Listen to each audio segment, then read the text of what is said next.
Today, Governor Roy Cooper extended the state's 11 p.m. alcohol curfew through October 2nd.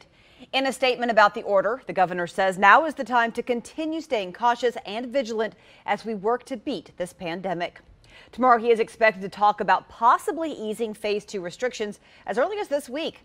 The governor will hold a news conference about COVID-19 tomorrow afternoon at 3 o'clock. Governor Roy Cooper announced today that North Carolina will be moving into phase 2.5 of reopening the state. That means mass gathering limitations are increasing, playgrounds can open, and fitness facilities can operate at 30% capacity. Some restrictions will remain the same. Bars, nightclubs, movie theaters, and entertainment facilities are to remain closed. Restaurants and beauty salons are still subjected to 50% capacity limits. News 13's Taylor Young joins us live from Asheville. Taylor, a much anticipated day for the fitness industry. Yeah, the majority of gyms across the state have been closed since mid-March. Now, this sign on the front door of Planet Fitness on Hendersonville Road in Asheville says the club has been temporarily closed since March 19th. Now, a spokesperson for the fitness facility says they are excited to welcome people back in. This is a really big week for our brand in the state of North Carolina, getting our stores back open. Planet Fitness facilities across the state have been vacant for months. But behind the doors, company spokesperson Stephen Kindler says they've been preparing to safely open.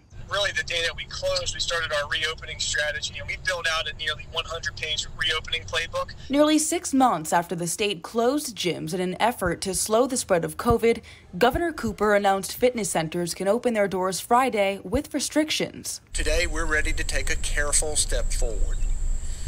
North Carolina will move into safer at home phase 2.5. Hoping to continue to slow the spread of the virus, the state says gyms will still face restrictions, like a 30% capacity cap and cleaning guidelines. Gyms are places where folks are breathing heavier and then are thus expelling more viral respiratory droplets, and it's just a higher likelihood that virus could spread. You'll see increased cleaning stations, hand sanitizer stations, a touchless check-in and entry system. We spaced out all of our equipment 6 feet apart. Kindler says those returning will not only benefit physically, but also mentally. Being cooped up in our homes for as long as folks have been, getting back to have some stress relief inside of our stores, and again, to your point, having that mental outlet is paramount at this time. And Planet Fitness says it will abide by the capacity rule. It says that they have set up a way for members to find out how many people are in the gym before they even leave their homes. Reporting live in Asheville, Taylor Young, News 13.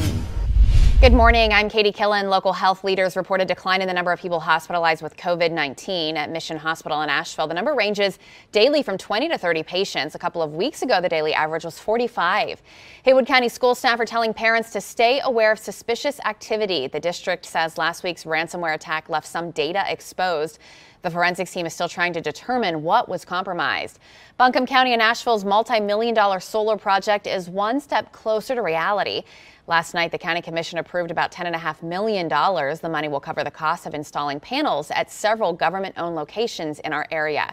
Now, here's meteorologist Ingrid Alstead with your Skywatch forecast. Okay, good morning. Get ready for some high heat today. Upper 80s, low 90s. Feels hotter with high humidity. Rain chances are going to stay low all day long, only a 20% chance, so likelihood of you seeing some storms is very low the next 2 days. It turns hot again tomorrow and again on Friday. It turns more comfortable this weekend as we head into Labor Day. Have a great Wednesday.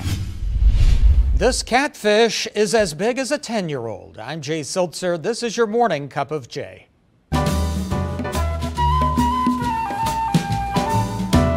An angler in Florida reels in an unbelievable catch. This catfish tips the scales at just under 70 pounds. The Florida Fish and Wildlife Commission says this is a new state record.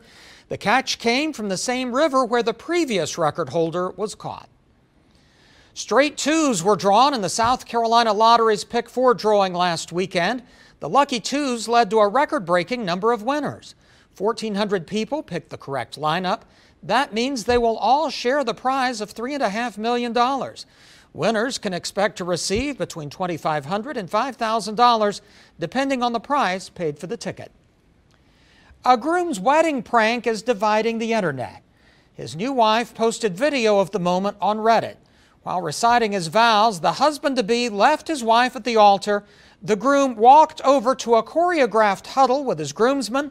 A few minutes later, he returns, holds his bride's hand, and says, "Yeah, I do." The wedding party was left in stitches, but some Reddit users think the act was in bad taste, to say the least. I'm Jay Siltzer. That was your Morning Cup of Jay. Have a great day.